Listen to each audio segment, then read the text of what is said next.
आजाद bull India के इस video में आप देखेंगे गजा में खुला नया फ्रंट, हमास के खिलाफ फलस्तीनी हाथों में पहुंचे नए हथियार, फलस्तीनी ही बहाएंगे फलस्तीनियों का खून। वेस्ट बैंक में बड़े कब्जे का ऐलान, इसराइल ने 19 नए सेटलमेंट्स को दी मंजूरी। हिजबुल्लाह के हथियार पर टकराव, ईरान की वार्निंग, लेबनान का उल्टा दावा। और इन खबरों के अलावा आप देखेंगे कि कैसे सऊदी अरब और कतर में लोग परेशान हैं। इनके अलावा अल-अक्सा मस्जिद में आज जो बेहूदगी हुई है उसकी भी तस्वीर मैं आपको दिखाऊंगा। शुरुआत करते हैं इस शो की। गजा में एक नई जंग के निशान साफ दिख रहे हैं, जहां फलस्तीनी ही फलस्तीनियों के सामने खड़े नजर आ रहे हैं। दोनों एक दूसरे का खून बहा सकते हैं। गजा में हमास के खिलाफ नए और एडवांस हथियार पहुंच गए हैं और इन्हें चलाने वाले हाथ फलस्तीनियों के ही होंगे। सोशल मीडिया पर ऐसी तस्वीरें और वीडियो घूम रहे हैं जिनमें गजा में हमास के खिलाफ खड़े हथियारबंद गिरोह नए हथियार लहराते दिख रहे हैं। ये ग्रुप खुद को हमास का रिप्लेसमेंट बताकर गजा पर कंट्रोल का दावा कर रहे हैं और हमास को हटाने की तैयारी में नए तरीके अपना रहे हैं। ये फैक्शंस उन इलाकों में एक्टिव हैं जो इसराइल के कंट्रोल में हैं, और ये बात भी सामने आ चुकी है कि ये लोग इसराइल के साथ काम कर रहे हैं। सोशल मीडिया पर बहस चल रही है कि ये नए हथियार इन्हें इसराइल ने दिए हैं या फिर इसराइली फोर्सेस ने हमास से जब्त करके इन हथियारों को इन ग्रुप्स को सौंपा है। कुछ लोग ये भी कह रहे हैं कि ये हथियार हमास की सुरंगों से जब्त किए गए हैं और इन लोगों के हैंड ओवर कर दिए गए। एक वीडियो में घस्सान अल दाहिनी नजर आया, जिसने यासिर अबू शबाब की मौत के बाद पॉपुलर फोर्सेस की कमान संभाली है। अबू शबाब को भी लोग गद्दार कहते हैं, घस्सान अल दहीनी को भी लोग गद्दार कहते हैं। ये लोग इसराइल के साथ मिले हुए हैं इसलिए गद्दार कहलाते हैं, लेकिन हमें ये भूलना नहीं चाहिए कि टेक्निकली ये भी फ़लस्तीनी हैं और ये फ़लस्तीनी हमास से ही लड़ेंगे। दाहिनी के हाथ में टेंडम मॉडर्न आरपीजी दिख रही है इस फोटो में, कंधे पे रख के चलाते हैं, वही आरपीजी जो हमास ने हाल के सालों में और गजा वॉर के दौरान इस्तेमाल की थी। दहीनी दूसरे हथियारबंद लोगों के साथ नए हथियारों का बॉक्स भी चेक करते दिखाए इस वीडियो में, इन तस्वीरों में भी। दाहिनी का ग्रुप साउथ गजा के रफा एरिया में तैनात बताया जा रहा है। एक और वीडियो में सो कॉल्ड पॉपुलर आर्मी के लोग आरपीजी लहराते हुए दिखे। इस ग्रुप को अशरफ अल मंसी लीड कर रहा है और इसकी मौजूदगी नॉर्थ गजा के जबालिया और बेतलाहिया में बताई जा रही है। वो खैर तस्वीर हम नहीं दिखा रहे, आप अखबार की खबर पढ़िए तो आपको समझ आ जाएगा। हमास के खिलाफ खड़े इनमें किसी भी ग्रुप ने इसराइल से सपोर्ट मिलने से इनकार नहीं किया है। जून में इसराइल की हुकूमत का मुखिया बेंजामिन नेतन्याहू खुद ये बात मान चुका है कि उसकी सरकार ने इन फैक्शंस को सपोर्ट किया है। इसराइली अखबार भी कहते हैं कि इन फैक्शंस को हमास के खिलाफ लड़ने के लिए पैसा और हथियार मुहैया करवाए गए, लेकिन ये जो हथियार हैं ये हथियार इनके पास पहले नहीं थे, ये नए हैं और इनसे पता चलता है या हमास के हैं या इसराइल ने दिए, जिसने भी दिए, लेकिन लड़ाई अब ये और तेज़ लड़ने वाले हैं क्योंकि ये मजबूत हथियार माने जा रहे हैं। बढ़ते हैं आगे। फ़लस्तीनियों की ज़मीन पर इसराइल ने एक और बड़े कब्जे का ऐलान कर दिया है। इसराइल की सिक्योरिटी कैबिनेट ने कब्जे वाले वेस्ट बैंक में 19 नए इलीगल सेटलमेंट्स बनाने की मंजूरी दे दी है। किसके लिए? वो नाजायज सेटलर्स के लिए, इलीगल सेटलर्स के लिए। इसराइल का कट्टरपंथी फाइनेंस मिनिस्टर है बेजोल स्मोट्रिच। उसने इतवार को साफ साफ कहा कि इस फैसले का मकसद फ़लस्तीनी रियासत को बनने से रोकना है। इतनी ज़मीनें कब्जा लो, हम कहेंगे देखो हम कहाँ से निकालें हम सेटलर्स को, तो फ़लस्तीनी रियासत बनने नहीं देंगे। इस फैसले के साथ पिछले 3 साल में मंजूर किए गए सेटलमेंट्स की तादाद बढ़कर 69 हो गई है। ये नई मंजूरियां ऐसे वक्त में आई हैं जब कुछ ही दिन पहले यूनाइटेड नेशंस ने कहा था कि वेस्ट बैंक में इसराइली सेटलमेंट्स का फैलाव साल 2017 के बाद सबसे ऊंचे लेवल पर पहुंच चुका है और इंटरनेशनल कानून के मुताबिक ये तमाम सेटलमेंट्स गैर कानूनी माने जाते हैं।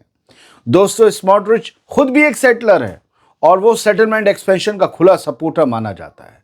हमारे यहाँ के चमन भक्त कहते हैं कि फ़लस्तीनियों की लड़ाई और दुश्मनी क्या है? ये है लड़ाई और दुश्मनी। कोई ज़मीन कब्जा ले तो क्या करोगे?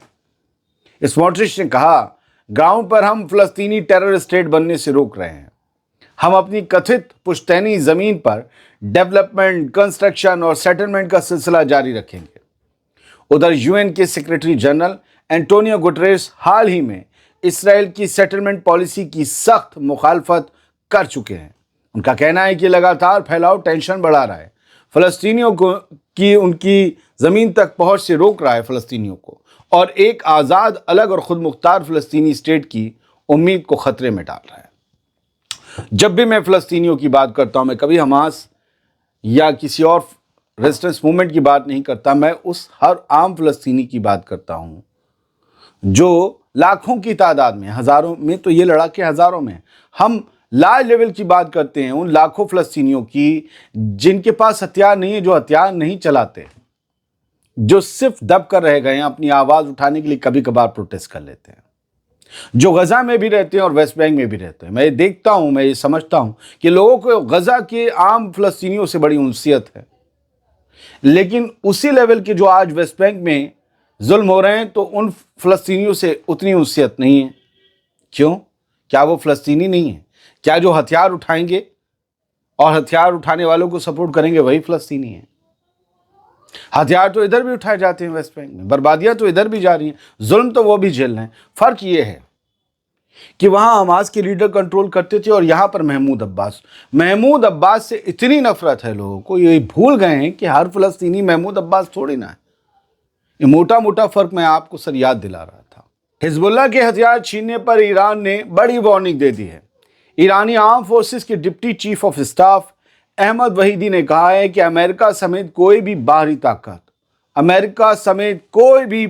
ताकत लेबनान के हिजबुल्लाह को निहत्था करने की हिम्मत नहीं कर सकती। हिजबुल्लाह के बड़े नुकसान के बावजूद वहीदी ने दावा किया कि रेजिस्टेंस ने इस्राएली रिजीम को प्रैक्टिकली पैरालाइज्ड कर दिया है, यानी बड़ा नुकसान पहुंचाया, माजूर कर दिया है। सीज़फायर के 1 साल बाद भी रोज हो रहे हमलों के बावजूद, रोज हो रहे हिजबुल्लाह के नुकसान के बावजूद, एक कॉन्फ्रेंस में बोलते हुए वहीदी ने दावा किया कि हिजबुल्लाह ने ज़ायनिस्ट रिजीम की आर्मी को ग्राउंड लेवल पर नाकाम कर दिया है। जबकि यह हकीकत है कि लेबनान में जो ग्राउंड ऑपरेशन IDF ने शुरू किया तो वो वापस नहीं लौटी फौज। 5 पॉइंट्स पर अब भी कब्जा करके रखा हुआ है उसने। वहीदी के मुताबिक लेबनान का एयर स्पेस भले ही इसराइली कंट्रोल में हो, जहां से दूर बैठकर मिसाइल दागी जाती है और सिविलियंस को मारा जाता है, लेकिन इसके बावजूद इसराइल ग्राउंड पर घुसने की हिम्मत नहीं करता। उन्होंने ये भी दावा किया कि इसराइली रिजीम जानती है कि अगर उसने ग्राउंड वॉर यानी ज़मीनी जंग शुरू की तो इसका फ़ायदा सीधे हिजबुल्लाह को मिलेगा। ज़मीन पर इसराइली फोर्स पहले ही कुचली जा चुकी है, उन्होंने कहा। ईरानी जनरल ने 2 टूक कहा कि हिजबुल्लाह को डिसआर्म करने की, निहत्था करने की किसी में हिम्मत नहीं है।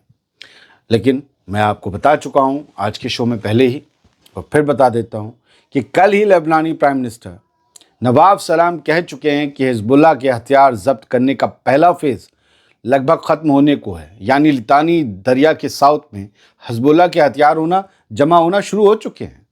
शायद ईरानी जनरल ने लेबनानी प्राइम मिनिस्टर का वो बयान नहीं सुना। अब कुछ खबरें यहाँ से। लेबनान का हाल क्या है देख लीजिए। ये जो आप कुछ जलता हुआ देख रहे हैं, ये इलाका है यातिर का, साउथ लेबनान में आता है। वही जो कभी हिजबुल्लाह का स्ट्रांग होल्ड हुआ करता था, वही इलाका साउथ लेबनान। यहाँ पर हमले में इन्होंने 1 लिखा है। मेरे पास अपडेट ये है कि एक बाइक पर हमला हुआ, 2 लेबनानी इस हमले में मारे गए। बाइक पर ड्रोन से हमला किया इसराइल ने, और इसराइल का यही कहना है कि वो हिजबुल्लाह के जो है वो मेंबर थे, इसलिए हमने उन्हें मारा। अब ये सीज़ फायर समझ से परे है। सीज़ फायर 2 जंग लड़ रही पार्टियों के बीच होता है, जिसमें कहा जाता है कि हम गोली नहीं चलाएंगे, फिर भी रोज़ मार रहा है ये, और 1 साल से ज़्यादा हो गया, 13 महीने हो गए सीज़ फायर को, रोज़ मार रहा है। हिजबुल्लाह ने पटाखा नहीं छोड़ा। वो कहता है कि हम सीज़ फायर के पाबंद हैं, हम पाबंदी से और शराफत से निभा रहे हैं। इसराइल रोज़ बदमाशी करता है, रोज़ हमले करता है। बावजूद इसके दुनिया की कोई ताकत, खासतौर से अमेरिका जिसने सीज़ फायर करवाया, तो वो बोल नहीं रहा है। तो ये रोज़ के हालात हैं जो लेबनान में देखने को मिलते हैं। आज अल-अक्सा मस्जिद के कोर्टयार्ड में, परिसर में फिर से बेहूदगी हुई।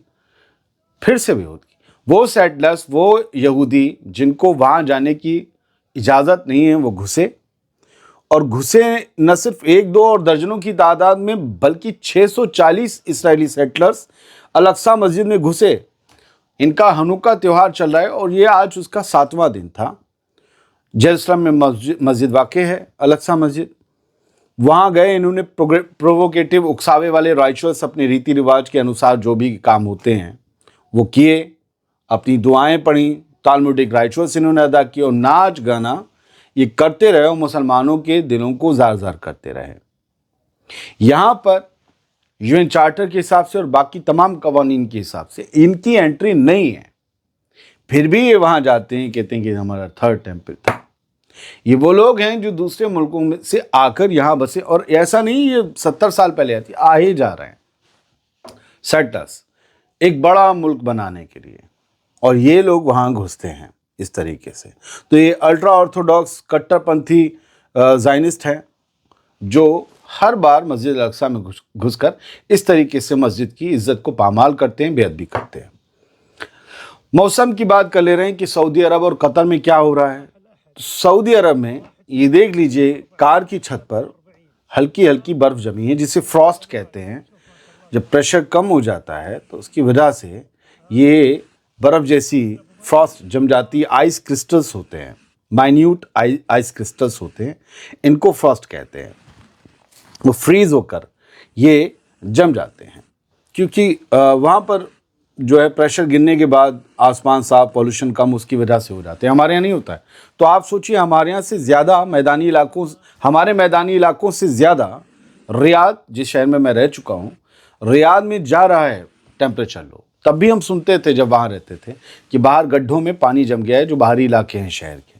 تو ایک کسی صاحب نے اپنے دکھایا کہ وہاں جو ہے اس طریقے سے کلائمیٹ چینج ہو رہا ہے. یہ ویڈیو دکھانے کا مقصد یہ تھا. اور کلائمیٹ چینج دیکھیے قطر میں یہ بھاری بھاری ہد گولے جیسے اولے گرے ہیں، کسی کے سر پہ لگ جائے تو وہ کھوپڑی کھیلا ہو جائے. تو یہ قطر کے حال ہے، وہاں پر اس طریقے سے اولے گرے ہیں. ان لوگوں نے جہاں سالوں سال کبھی کبھی بارش نہیں ہوتی تھی، ہر سال بارش، سیلاب اور یہ اولے دیکھ رہے ہیں. لوگ کہیں گے عذاب آ رہا ہے، ہم کہیں گے ادھر بھی آ رہا ہے. ادھر سے بارشیں اور ٹھنڈ غائب ہو رہی ہے. بھائی صاحب وہ تو کر رہے ہوں گے گناہ آپ کی نظر میں، ہم کیا کر رہے ہیں؟ اور ایران میں بھی سوکھا پڑا تھا، یہاں تک کہ کیپٹل چینج کرنے کی بات ہو رہی تھی، پورا ڈیم سوکھ گیا، یہ تو ابھی پانی آنی آ گیا. وہاں کون کیا کر رہا ہے؟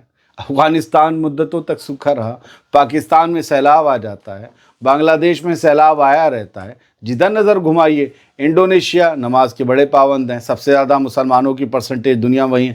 آج کل تو کبھی آج والکینو پھٹا ہے، کئی دن سے باڑھ آ رہی، سیلاب آ رہی. یہ وہ جو اس کے لیے ایک مٹھی بند کرنا کافی ہے. لیکن تھوڑا سمجھیے کہ یہ ہم بھی تو اپنی دنیا کو برباد کرتے ہیں نا. کلائمیٹ چینج ہے، یہ ہم جو برباد کر رہے ہیں اس کا خامیازہ ہمیں بھگتنا ہوگا. اور یو اے کا یہ حال ہے. اور یہ 20 دسمبر کو ہوا تھا، 21 کو نہیں. کیا ہے، 1 2 3 4 5 گاڑیاں ملبے میں دبی ہوئی ہیں. اور یہ راس الخیمہ جو ان کی اسٹیٹ ہے، ایمریٹ ہے، وہاں پر یہ سب ہوا ہے.